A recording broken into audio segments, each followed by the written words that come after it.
And one of the things I wanted to get into was the lack of CD releases that's happening now on new albums, on new music, and it was probably for us on this side of the Atlantic, on the west side of the Atlantic here in the United States, it's probably going to get a lot worse for us than it is for the rest of the world.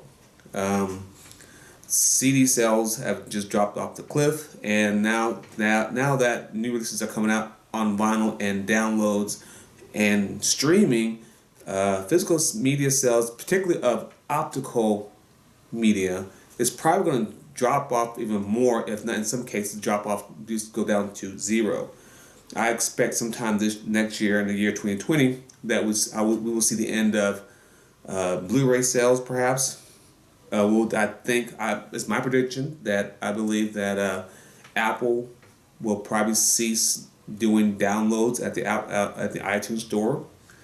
It would just be Apple Music, and it would just be streaming. That's all there is. So if an artist comes out with a new album next year, it's going to be available either as a record album, as a vinyl record album, or it's going to be available on one of the many music streaming services out there, and that's it. So where does that leave someone like myself, who is married to this compact disc?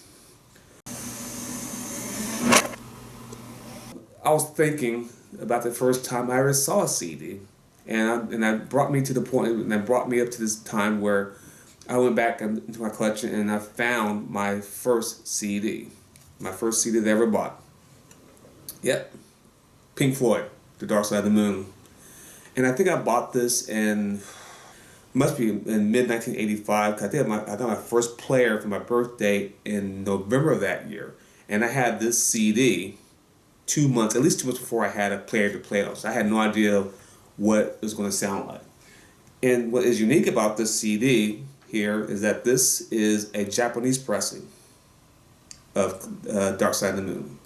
And at that time, in the United States, there were no pressing plants, no optical disc pressing plants at all here in the United States at all.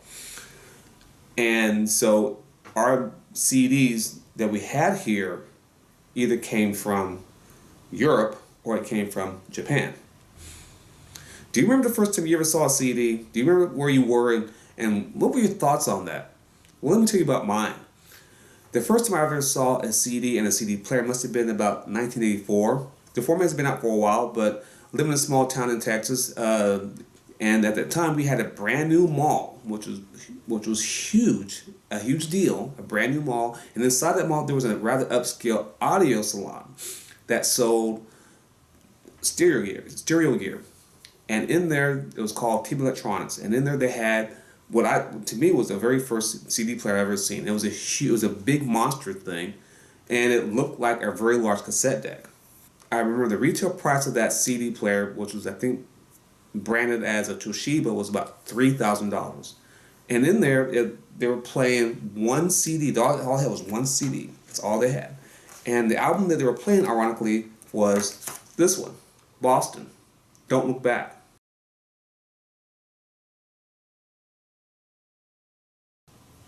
Like I said previously, I got my first CD player in November of 1985, and I bought it myself, and I saved it for it after working many, many hours at my fast food restaurant and going to college at the same time. And it was a Pioneer model PD5010. And it was a CD player. It was just a basic CD player it was a smaller unit than the one I saw back in 1984 in the mall. It had a horizontal drawer, but it didn't have a clock. It didn't have any sort of display to tell me what the tracks were. It just had a 2-digit display that told me what track was playing. I didn't know how long the CDs were. I didn't know how long the tracks were. It just told me which track was playing. That when CDs came from Europe, they looked like this. And this is, I think, CD number 3. This is the third CD that I bought, and this is the Cars Heartbeat City. This album here. And if you notice how this CD is coated, like around here, like the back side of it is coated. But what me and my friends start calling these Target CDs, and they're called Targets because they have these little details here, make it look like a gun sight, Targets. And Target CDs are collectible then, or were collectible then, and they're even more collectible now because a lot of times the record companies use something other than the master tape, or they have it. Sometimes they're unique because they have different mastering. They're unique. Sometimes they have different mixes. I found an example here of a Japanese Target, and they look like this. And this album here, this is George Benson, "Give Me the Night." I'll hold it a bit closer to the camera so you can see what that is. That's how the Japanese Targets look. Not all the discs that came out of Europe were Target discs. Like this one here. This is The Police, Ghost in the Machine. Notice how it's aluminum all the way. It's shiny on the silver. It's shiny on the backside, but it's aluminum all the way from edge to edge. Back then, CDs were slowly replacing LPs in record stores, but there was no way to display CDs the way you could display records in troughs or in cabinets like you used to normally see. So what the industry did here on this side of the Atlantic, they were basically packaging CDs in long cardboard boxes, and they were called long boxes. I know that community regular Martin asked a question to everyone in the community about their favorite album that came in what we call here in the United States the Fat Boy case or the double CD case. And this is my last surviving double CD case. We call these Fat Boys in the States because they're double the size of regular CD boxes. And I hated these things. I still hate these things to this very day. But I remember that this was a early on West German printed CD. Again, notice how it's silver from edge to edge. Made in West Germany by Polygram. But I hated these boxes because if you didn't hear that, you'll notice if I open it again, the CD's out of the case. It didn't hold the CD in place very well at all, and I hated these cases.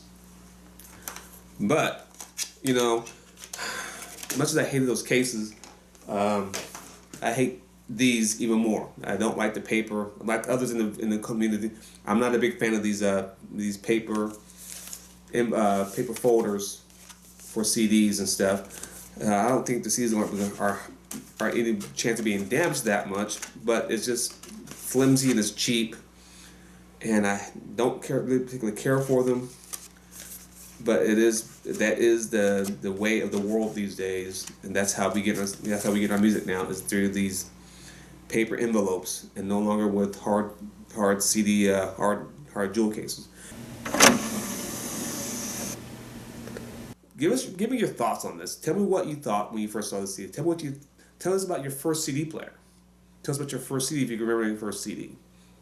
Cause I want to know, because it's a generational thing now, since the CD's been with us since 1980. At least in this country, it's been with us, and it's been, next year will be 30. It'll be 40. Will it be 40 years? Almost 40 years old. Well, the CD's came out in '83, but it'll be almost 40 years old with us. So it's a generational thing. I want to know what your thoughts are, and thank you for watching. And I want to thank Phil for allowing me to run my mouth for the next few minutes in this community. Bye.